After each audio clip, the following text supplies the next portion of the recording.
সারা দেশের মতো চট্টগ্রামেও যথাযথ মর্যাদায় পালন হয়েছে মহান মে দিবস।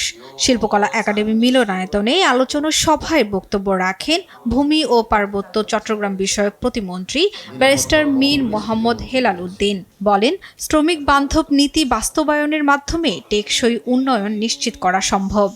আপনাদের এই ঘাম, আপনাদের এই পরিশ্রম আমাদের দেশকে এগিয়ে নিয়ে যাচ্ছে, কিন্তু সেই পরিশ্রমের মূল্য যদি পাওয়া না যায় তাহলে সেই উন্নয়ন শুধু কাগজে কলমে থমকে যাবে, প্রকৃত উন্নয়ন দেশের হবে না।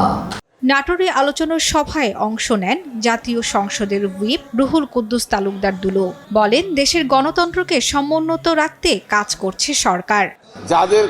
যাদের ত্যাগের কারণে আজকে বাংলাদেশ পরিচালিত হয়, আমার সেই সমস্ত গার্মেন্টস শ্রমিক থেকে শুরু করে বাংলাদেশের সমস্ত শ্রমিকরা যেন সেই তার শ্রমের মূল্য পায়। বরিশালের অশ্বিনী কুমার টাউন হল চত্বরে সমাবেশ করেছে সমাজতান্ত্রিক শ্রমিক ফ্রন্ট। বক্তারা শ্রমিকদের অধিকার আদায়ের বিষয়ে আলোচনা করেন। পরে বের করা হয় লাল পতাকা মিছিল। বিভিন্ন রাজনৈতিক, সামাজিক, সাংস্কৃতিক সংগঠনের আয়োজনে রাজশাহীর সাহেব বাজার 0 পয়েন্ট থেকে মে দিবসের র্যালি শুরু হয়। পরে বাটার মোড়ে হয় সংক্ষিপ্ত সমাবেশ। বাংলাদেশের কম বেশি 80%ই শ্রমজীবী মানুষ। এই শ্রমজীবী মানুষের জন্য আজকে বাংলাদেশ এই জায়গাতে প্রতিষ্ঠিত হয়েছে।